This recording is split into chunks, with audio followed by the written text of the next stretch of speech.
How do you take your setup from looking something like this to something a little bit more like this?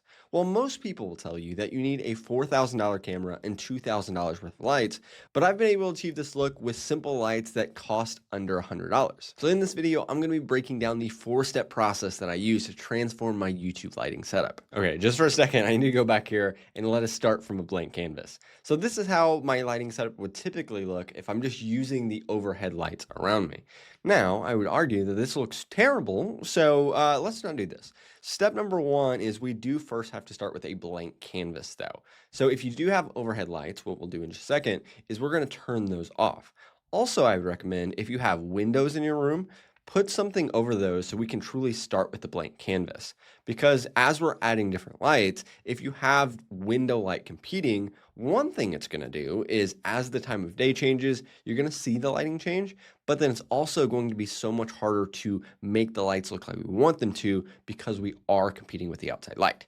So starting with the blank canvas is number 1. Okay, so technically here's where we're starting with no lights at all. Now, if you're doing some late night podcast, maybe this is the lighting setup you're looking for. But for my videos, it is not, so let's move on to the next step. Step number 1 is choosing a key light that has a softbox. All right, already this looks a whole lot better just with one key light.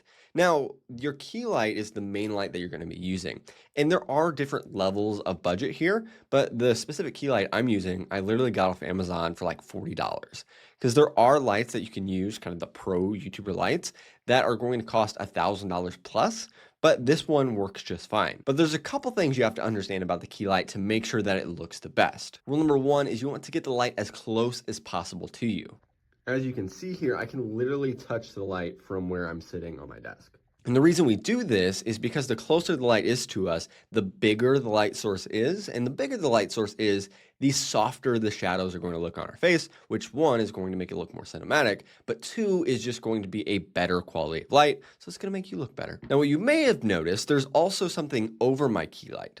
And that's because rule number 2 is not only do we want to bring it as close as possible, but we also want to make it as soft as possible. Now, what does that mean? Well, right out of the box, you have the key light here, and it has this little fabric here, but I had some other fabric, which is you can actually use a shower curtain or something very similar here to go over it. And basically what this is doing here, there's a light on the inside here, but because it is passing through this, and because it's passing through here, it's going to, again, make the shadows so much softer. So then the light's just going to look a lot better. So we want to make it close. We want to make it as soft as possible. And then also, where do you actually put the light? Here's an easy rule that almost everyone swears by. You want to put it 45 degrees to the side of the camera, and then also 45 degrees pointing down at you. And this is how you get what's called Rembrandt lighting. Now, you don't have to know what that means, but basically it is where you have light on one side of your face and you have a little triangle of light on the other. Because if we brought it right behind the camera, then there would be no shadows and it just doesn't look as cinematic. So step number 3 is you want to position the key light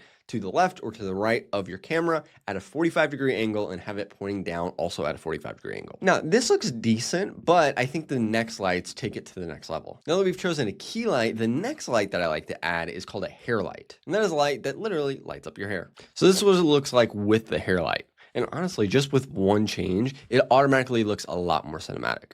Now, for the hair light, what we want to do is we want to place on the opposite side of the key light. So for mine, the key light is in the front left of me, so my hair light is going to be behind me to the right. Now, honestly, for a lot of lighting setups, this is all you need. And in some environments, this is going to be good enough.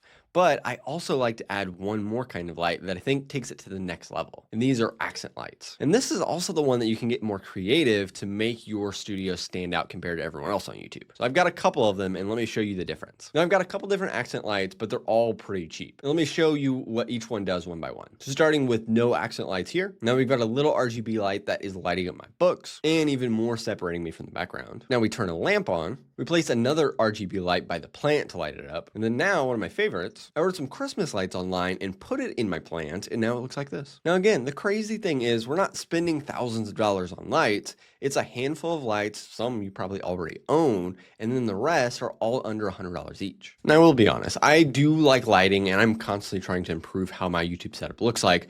But one of the things that I realized throughout my journey on YouTube is perfecting your YouTube setup and lighting is not going to be the thing that really gets you more views on YouTube. And for a lot of people, it's just a way of productively procrastinating. So if you're wanting to start actually being consistent on YouTube, watch this video.